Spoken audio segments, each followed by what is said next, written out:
अस्सलाम वालेकुम दोस्तों, क्या हाल है। उम्मीद है आप लोग ठीक होंगे। मैं भी अल्लाह के शुक्र से बिल्कुल ठीक हूँ। तो welcome back to my channel. और जो मेरे चैनल बने हुए हैं उनको भी मेरे चैनल पर खुश आमदीद।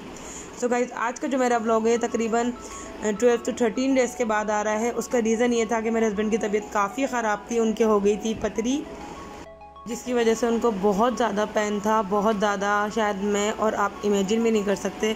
जिनको पथरी है वो इमेजिन कर सकते हैं इस चीज़ को कि कितना ज़्यादा पेन था। उसके अलावा वॉमिटिंग्स मुसलसल हो रही थी। उसके अलावा 4 दिन तक उनको यूरिन पास नहीं हुआ, तो उसकी अलग से उनको तकलीफ़ थी। बहुत बहुत ज़्यादा पेनफुल प्रोसेस था ये पथरी का। बट अल्हम्दुलिल्लाह, अल्लाह का लाख लाख शुक्र है, बहुत बहुत मेरे मालिक का एहसान है कि अब वो बहुत ठीक है अल्हम्दुलिल्लाह। पथरी भी उनकी निकल चुकी है, लेकिन वो जो मुश्किल टाइम था वो बहुत ही मुश्किल था। टेस्ट चल रहे थे, उसके अलावा ECG चल रहा था, उसके अलावा इतनी लंबी लंबी वेटिंग थी कि बाद उसके अलावा डॉक्टर के अपॉइंटमेंट के लिए ख्वारी। तो बहुत मुश्किल टाइम था। और इसी बीच मेरी जिठानी की अम्मी का भी इंतकाल हो गया। अल्लाह पाक उनको जन्नत में आला मकाम दे। बहुत अच्छी खातून थी। उनका मुझे दिल से अफसोस हुआ है, क्योंकि मुझे पर्सनली उनकी वालदा बहुत ज़्यादा पसंद थी। और बस वो ऐसे आनन फानन गई कि शायद अब तक मुझे यकीन नहीं आता। तो बस अल्लाह पाक उनके घर वालों को सब्र दे और उनको जन्नत में आला मकाम दे। आमीन सुम आमीन। तो खैर, आज मैं आपके साथ शेयर करूंगी घर की पूरी एक प्रॉपर रूटीन। सबसे पहले मैं आपको बताऊंगी मेरी मासी जो है वो गांव चली गई है। जो मेरे साथ पिछले 1.5 साल से थी वो अब चली गई है गांव, और वो हमेशा के लिए गई है। बोल के तो यही गई कि बाजी अब मैं वापस नहीं आऊँगी, और अगर आई भी तो 4 से 5 महीने के बाद आऊँगी। तो यहाँ पर वो देखी गई मुझे अपनी देवरानी, लेकिन ये बिल्कुल भी अच्छा काम नहीं कर रही। जैसा कि आप लोग को दिख रहा होगा कि झाड़ू भी ये पूरी उल्टी लगा रही है, बजाय ड्राइंग रूम का कचरा बाहर लेके जाने के वहाँ का कचरा अंदर लेके आ रही है। तो खैर, इसकी सफाई मुझे बिल्कुल भी समझ में नहीं आ रही, क्योंकि बातें बहुत करती है और काम इतनी गंदगी से करती है कि बस। वैसे ही मेरा घर जो है वो बहुत ज़्यादा डिस्टर्ब हुआ था हस्बैंड की बीमारी की वजह से। नहीं मैं प्रॉपर तरीके से टाइम दे पा रही थी। उसके अलावा अब जब मैं जो हूँ वो घर की सफाई करवा रही हूँ, तो इतना ज़्यादा गंदा काम कर रही है ना कि बस। क्योंकि बीच में 2-3 दिन की छुट्टी भी मैंने दे दी थी हॉस्पिटल की वजह से, क्योंकि हम लोग अर्ली मॉर्निंग जाते थे, फिर सारा दिन हमें हॉस्पिटल में रहना पड़ता था। तो खैर, आप लोग दुआ करेंगे मुझे अच्छी काम वाली मिल जाए। साथ साथ मैं भी अपने काम कर रही थी, डस्टिंग वगैरह के जो होते हैं। उसके अलावा मैंने आज बनाया था दाल चावल की मैं आपके साथ आज प्रॉपर रेसिपी शेयर करूंगी। मलका मसूर की दाल की बहुत मज़े की रेसिपी होती है मेरी मलका मसूर की दाल की। इसके अलावा बहुत ही सिंपल तरीके से मैंने बनाया था, और उससे 1 दिन पहले मैंने बनाया था चिकन आलू। तो उसकी भी मैंने रेसिपी शूट की थी, वो भी मैं इंशाल्लाह आपके साथ शेयर करूँगी। उसके अलावा मेरे हस्बैंड ने लाउंज की थोड़ी सी सेटिंग चेंज की है। उसके अलावा कुछ मैंने डेकोरेशन आइटम मंगवाए थे, वो भी मैं आपके साथ शेयर करूँगी।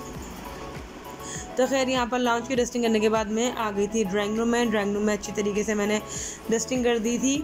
उसके अलावा फिर उसके बाद मैं सारे घर के साथ साथ काम कर रही थी, ताकि मासी के रहते सारे काम हो जाएं।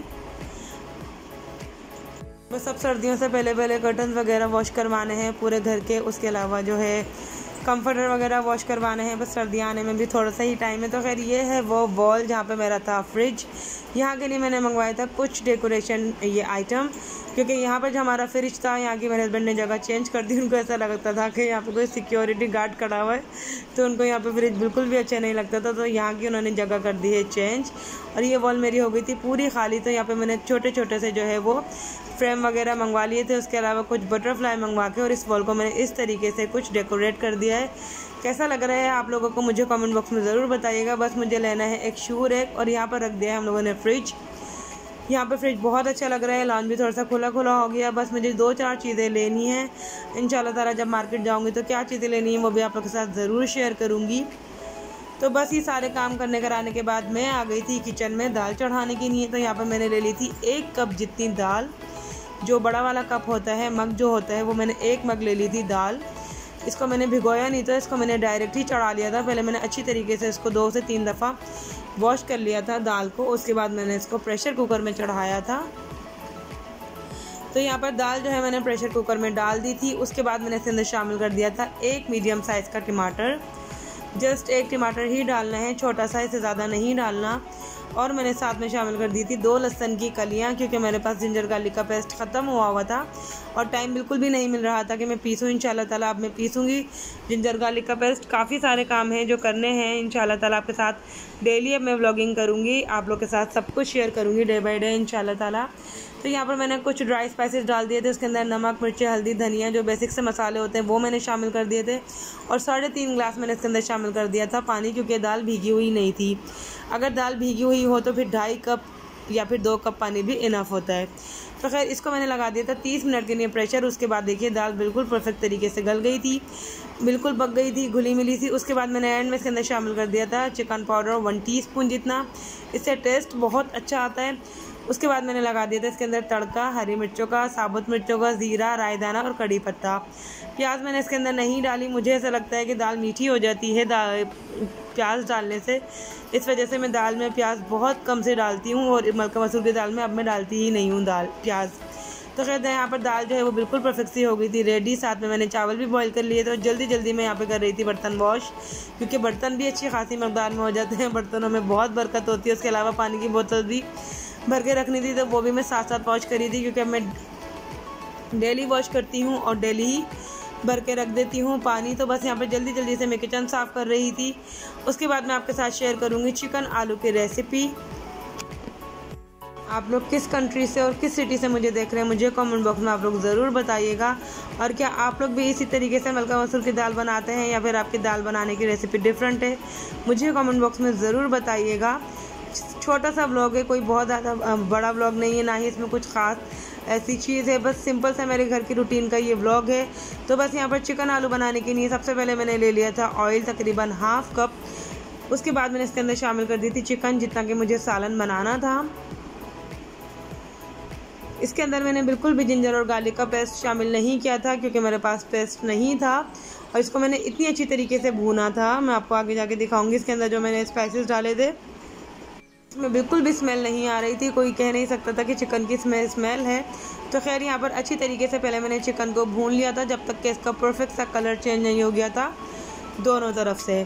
साथ में मैंने इसके अंदर शामिल कर दी थी 2 लौंग और 2 काली मिर्चें। इससे ज़्यादा खड़ा गरम मसाला नहीं डालना, ना बादियान का फूल, ना बड़ी इलायची, ना छोटी इलायची, ना तेज़पत्ता, कुछ भी नहीं, जस्ट 2 लौंगे और 2 काली मिर्चें। इससे टेस्ट बहुत अच्छा आ जाता है और खुशबू बहुत अच्छी आ जाती है।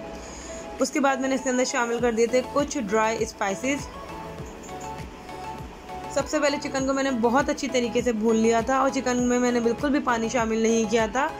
मसाला डालने के बाद भी मैंने इसको 2 से 3 मिनट तक ऐसे ही भूना था। जब बिल्कुल मसाला हल्का हल्का लगने लगा था, उस वक्त मैंने इसके पानी शामिल किया था, वो मैं आपको आगे चल के बताती हूँ।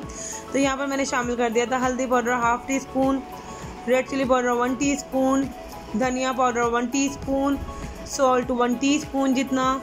उसके बाद मैंने इसके अंदर कुछ चीज़ें मैंने पीस के डाली थी, जिसमें से फ्राई प्याज 1 कप जितनी, 1 मीडियम साइज़ की कच्ची प्याज मैंने ले ली थी, 1 मीडियम साइज़ का मैंने ले लिया था टमाटर, 2 अदद मैंने हरी मिर्चें ले ली थी, और 1 कप मैंने ले लिया था दही। बहुत अच्छा सा मैंने इसका पेस्ट बना लिया था, गाढ़ा गाढ़ा सा, क्योंकि पानी मैंने इसके अंदर बिल्कुल भी शामिल नहीं किया था। और बस अच्छी तरीके से मैंने इसको पेस्ट बना के साइड पर रख दिया था। जब तक मेरा मसाला बहुत अच्छी तरीके से भुन रहा था, इसके अंदर मैंने जायफल जावित्री का पाउडर भी शामिल कर दिया था, 1 पिंच जितना। इसमें टेस्ट इससे बहुत अच्छा आता है आपके खाने में, आपके सालन में, स्पेशली कोई शोरबे वाला सालन हो तो उसमें टेस्ट बहुत अच्छा आता है। तो खैर अच्छी तरीके से बस मैं इसको भून रही थी। साथ में ही मैंने इसके अंदर आलू भी शामिल कर दिए थे, ताकि आलू भी बहुत परफेक्ट तरीके से मसाला इसके अंदर रच बस जाए।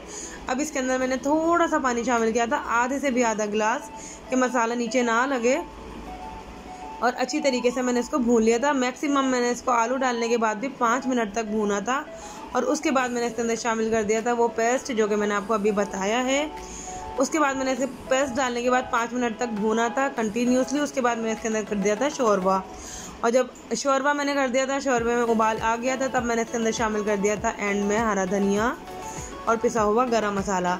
बहुत मज़े का बनता है ये सालन, बहुत ही टेस्टी बनता है और बहुत ही सिंपल से इंग्रेडिएंट में बन गया। वही बेसिक से मैंने मसाले डाले हैं जो कि घर में सबके आराम से अवेलेबल होते हैं, लेकिन ट्रस्ट मी ये शोरबे वाला सालन बहुत मज़े का बनता है चिकन आलू का। आप लोग चाहें तो इस स्टेज पे इसमें मटर भी शामिल कर सकते हैं, बट मटर मेरे पास नहीं थे, वरना मैं मटर लाजमी डालती हूँ।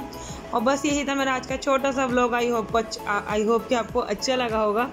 अच्छा लगा हो तो मेरी वीडियो को लाइक करें, शेयर करें। मुझे दें इजाज़त। अल्लाह हाफिज़।